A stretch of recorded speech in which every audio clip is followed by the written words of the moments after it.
Awesome. We are live. Hi, Bree. Hey, How are you today? I'm doing good. How about you? I'm doing awesome. I'm hanging with my little nephew. Oh, He's just waking up. Hi.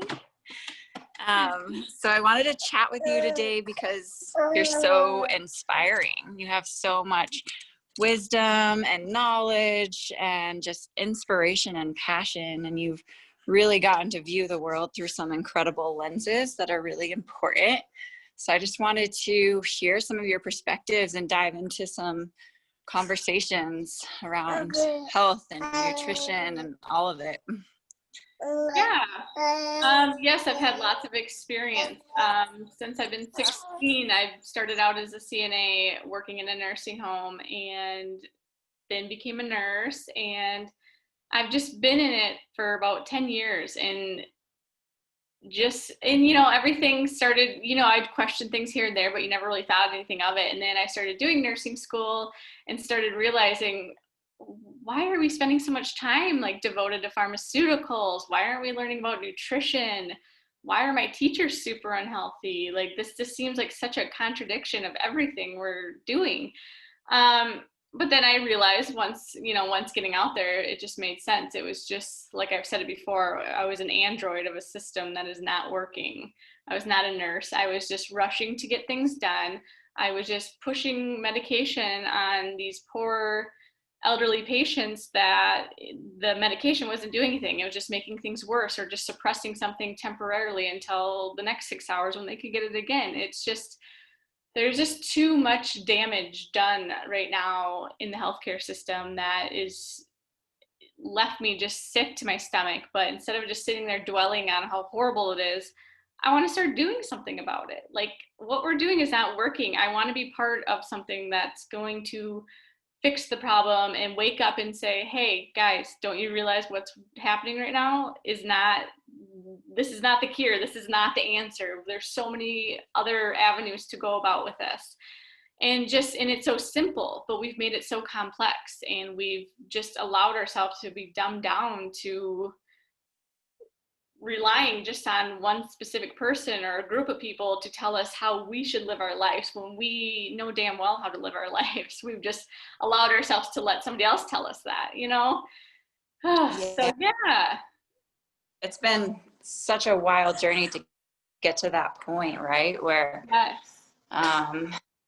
We put all of our trust outside of ourselves into, people that have studied civilizations, but we're ignoring some really big foundational components of health. What do you feel are some of the? He's so funny. He's like teething right now. I've been guilty of it too. I mean, when I had my first child, I was a young mom. I was, you just listen to what they're telling you. And even though looking back now, I knew deep down, like, oh gosh, this doesn't feel right, or, oh, I don't think this is the appropriate approach to this, I still listened to it and I still followed. And I wish I wouldn't have, but now I've grown from that and I've learned from that. And I would love to just educate other people on, hey, no, stop, listen to your intuition. It is telling you something that's not just there for no reason.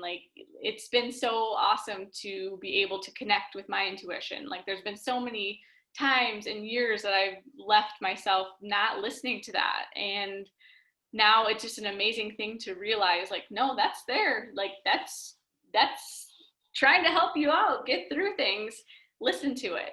And yeah, it's just crazy. And love that. I absolutely love that. My intuition has saved me so many times, and then times where I haven't listened to it, I'm like, whoa. Right. You're like, that's what I felt, but I didn't follow it. And and then you're living with some regret. Yeah. All that to live with too. So it's like, no, you are it's so an art. Your body how is to listen so to it.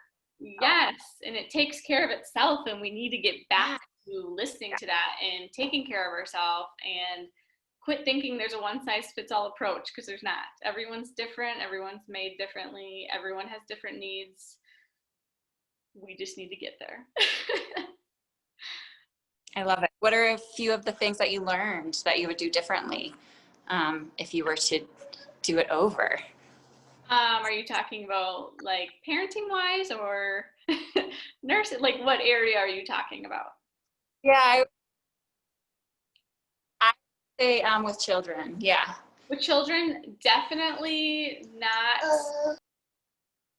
listening to recommendations. I mean, there was so many times where I felt like where I would express my opinion, but you're kind of like made you feel guilty, or you're kind of like shunned upon if you're like, no, I don't think that's right, or I don't agree with that. Oh, this is what they tell you. This is what the big dogs tell you. This is the right way. No, you know what? I had daycare for 9 months, and that was another big awakening for me too. I was like, all the, we've become so far in advanced that you think our kids would be thriving and be healthier than ever, and they're not. They're more sick than they ever have been. I mean, the amount of, and then you hear, oh, kids will be sick, they're going to be sick all the time. No, that's not necessarily true. They don't have to be. Yes, they're going to get runny noses and have all those basic things. Everyone gets sick, but these kids shouldn't be having chronic ear infections, chronic this. They shouldn't have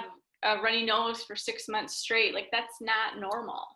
And it was just so sad but fascinating, and really woke me up more also in that sense. And just what we're told to say, or going to these wellness checkups and doing all this.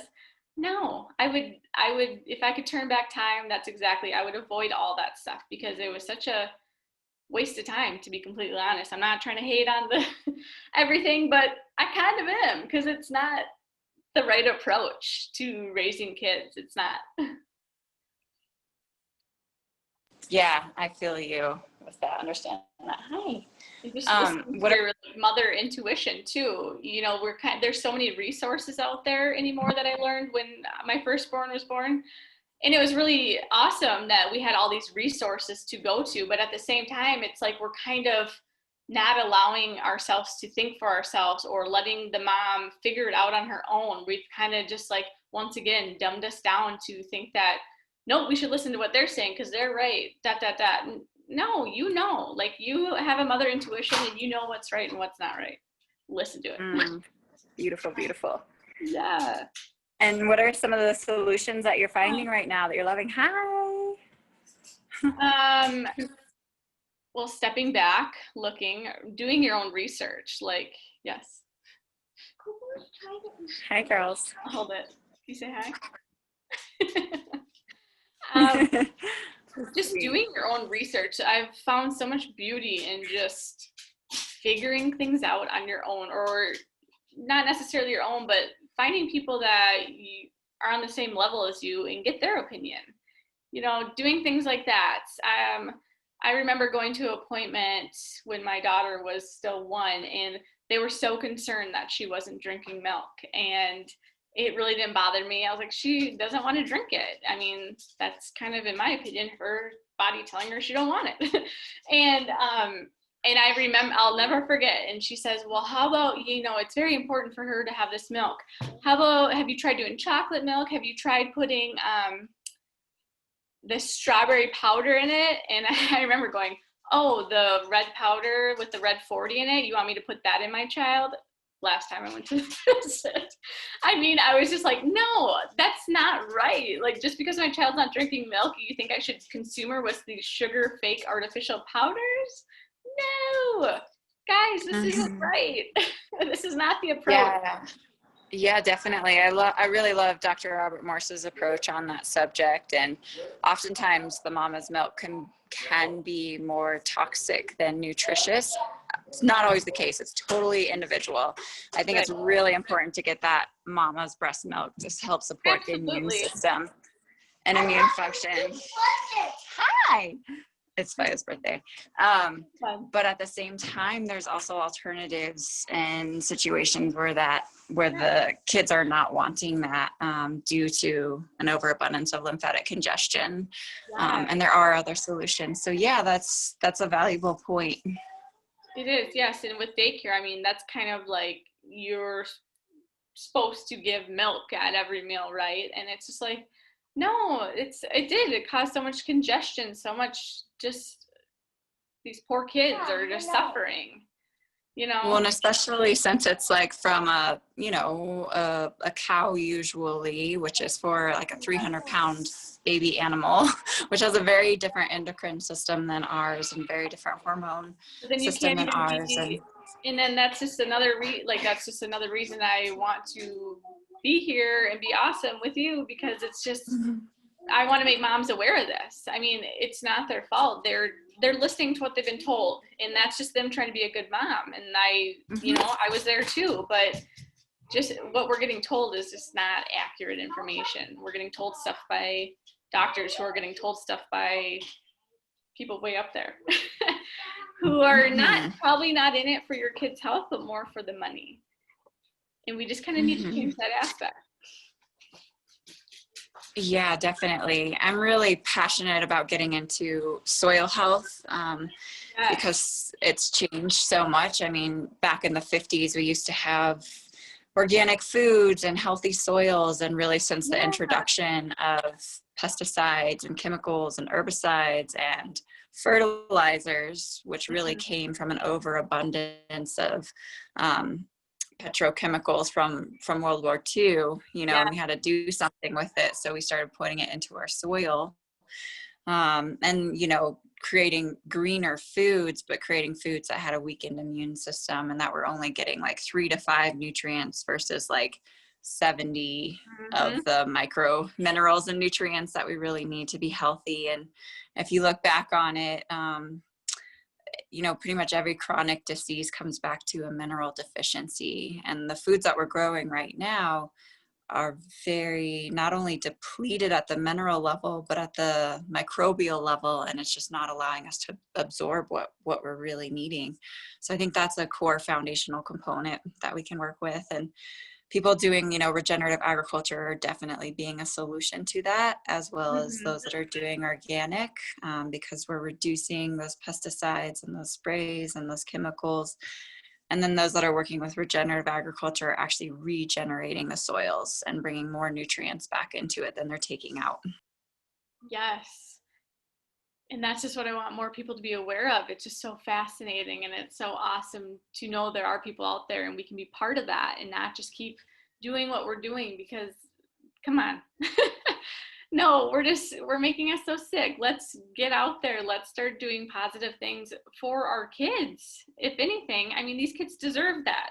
We've already kind of set them up for just an unfortunate situation, but we can definitely rebuild that and help them and teach them so we can have a better future for them. Absolutely. Kids can change and switch around so quick. The clients I work with that are children, we're often seeing that their genetics are much weaker than their parents' generation. And then their parents' generation's genetics are much weaker than the grandparents' generation. And it has so much to do with that toxicity overload that we're exposed to. And then also just that lack of minerals and nutrients that we're receiving from our food. So that creates a tissue weakness. But we're seeing in kids that they can regenerate so quickly and they can shift. We can all shift our genetics like that, just depending on what we're putting into our systems and what we're exposed to on a daily basis. So that's been inspiring for me to watch people's health just do a total 180, just by switching the most fundamental basic things. Yes, and that's just really my passion too, is gearing towards moms, because I know it's hard. It's so challenging to try to manage if you're working on top of managing kids, on top of managing the house. Like, it's so hard, but you need to start with you. Like, you're the biggest example for your kids. So when you can be healthy and you can be thriving with your health and doing good for the environment and everything, your kids are going to see that. I mean, that's the easiest way to shift the what's the word I'm looking for? Shift the path, shift the way we're leading towards the future. Just start with yourself. It's as easy as that. Quit saying, I don't have time. Like, I did that too. I don't have time to do this. You do. And quite frankly, we need to make time. If anything, these kids deserve for their moms to be healthy and to be happy and to be thriving with them. They don't deserve for us to be crabby and just, distant and just pawning them off on a tablet or doing any of that. They deserve us. And we deserve Mm-hmm. to feel good too. Like, it's so much better when you feel good about yourself. You do so much better parenting, relationship, everything, it's just awesome. Mm-hmm. And I just Mm-hmm. want to help moms do that, because I know it's hard to balance everything, but it definitely can happen.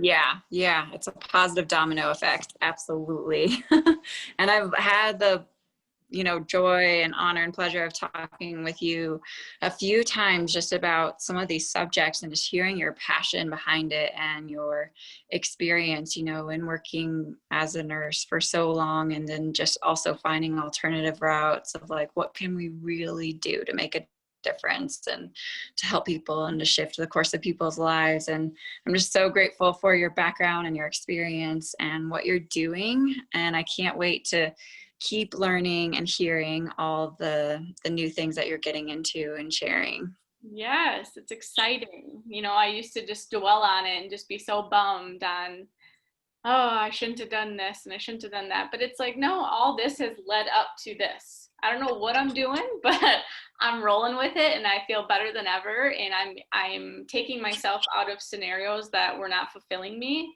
And that is the first step. When you're miserable and not happy in a certain situation, you're probably not going to thrive.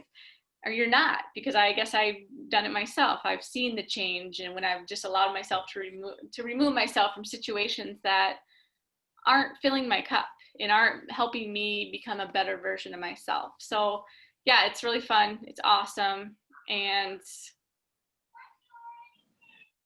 this is what life's I about. love it. Being happy, I being, know. helping others, being motivated, building a community of great people who really want change for our future, change for our kids. That's It. That's so important. exactly it. That's exactly it. And just watching you and your own transformation and in your health transformation is just so inspiring, and all that you're contributing. So, Yeah. yeah. Yes, I've just noticed that too. In just the matter of a few weeks, just like I would allow myself to get so anxious about things. It's just more of a, no, instead of getting anxious, put all that energy towards in a positive way. Don't let that anxiety build up in you and just get you so, ah, put it towards something. Put that energy towards something. Mm-hmm.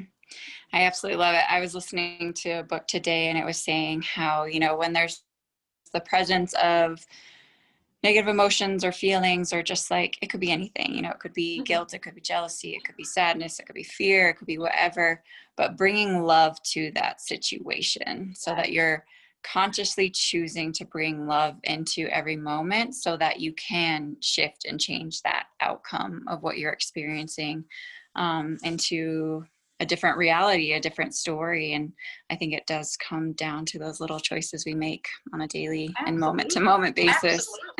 Yes.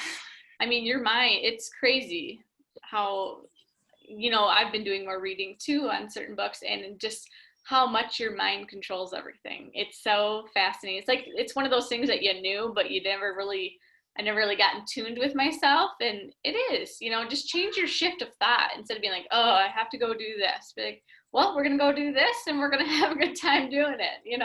What can I learn from this? What can I gain from this? Like, we need to quit thinking of everything as such a miserable thing or such a bad thing that's occurring. We just need to start embracing what is going on and why it's happening and how we can make it a positive situation. Right. Yeah. And learning from where we're at and like seeing it all, because it's kind of like amazing the history of how we've gotten to where we're Yeah. at and how things have gotten into such a crazy place, especially in regards to health and the healthcare system and just people's well-being in general. We'll just say that. But also just how that can be transformed through those choices of what you're talking about. Because I think people have forgotten how to imagine and how to dream. So what does it look like to be incredibly healthy? What does it look like to be surrounded by positive relationships? What does it feel like to love love your job and your mission and your passion in the world? What does it feel like to live in an environment that you want to be living, you know? So really stepping into that and actually envisioning it first, imagining it first, like what does that even look like? Because I think for many people it's just gotten kind of so on the back burner or so out of reach that people have kind of forgot that that's attainable. And I Yeah. think the first step is just acknowledging what that feels like and looks like. Mm-hmm. Exactly. And not waiting too long, because I feel like that's kind of people's excuse. It's never too late. I mean, you could change at any moment, but yeah, I've heard that a lot. Like, oh, I'm too old to do this, or I'm too old to try that, or I'm stuck in my ways of this. And no, but you've kind of just been conditioned to allow yourself to be like that. You can definitely change, and life is meant to be happy, not to live just day to day, working in a miserable job, working your butt off to get to that job. And no, that's not life. Life isn't always going to be easy, There's but it other sure as hell options. doesn't need to be hard. Yes. No, we've just made it There very are other hard. options for Yeah. all of us, and it does come down to that kind of collaboration and working together and coming up with new paradigms and working in that way, because I love the work that we're doing together. It really opens up an equal playing field for people, and it doesn't matter what your race or your gender or your background or your education level is. You can really find success through this collaboration and through working together to create a more beautiful Absolutely. life for yourself and for others. I read that today. You know, what did it say? Knowledge is great, but wisdom is everything. And I love that, because that's so true. I mean, yeah, you can be on the top of the pedestal knowing everything about anything, but wisdom is so much more. When you've seen it, when you've experienced it, when you've been in tune with it, I personally find that more fascinating, and I would much rather get information from a person like that who just has been there, has experienced it. Mm-hmm. Yeah, same. It is experience. You can teach something once you've experienced it and once you've done it for yourself. Mm-hmm. And that's actually how I got into regenerative healing. Is I had to heal myself. I had to heal my own body and regenerate my spine and all of the injuries I had from a car accident. And, you know, I had chronic pain for over 10 years and a lot of like PTSD symptoms from that accident, but just looking and searching for alternatives, looking, trying everything, Mm-hmm. it not working, and then finding the principles of regenerative healing, being like, oh, of course our bodies are meant to heal, you know, and it's actually quite simple and quite amazing. It's just realigning with those principles of nature. And just having that own experience myself, there's no way I would feel as passionate about it had I not experienced it and been through it. Mm-hmm. Yeah, now look at, you're thriving. That's so awesome. Yeah. What an awesome Yeah. story. See, you get more inspired with people who have been through it and have gained that knowledge. And that's why you have that seed of passion of helping people, because you've been through it. And that's why I have that seed of passion, because I've also been through it and now I have zero pain. So it's like I don't want anybody to suffer. I want them to experience that state of joy and vibrancy that's available. And that's what I see in your works and what you're doing. Yay. Well, we should catch up again soon. I know there's lots to catch up on. Yes. But thank you for taking the time today, for being It's here always and fun to just talk to you. dropping in. What's that? It's always fun to talk to you. Yeah, likewise. I Give love good it. energy. Yes. Well, you have a good day, and I will talk to you again. Awesome. Thanks, Bree. Bye. Bye.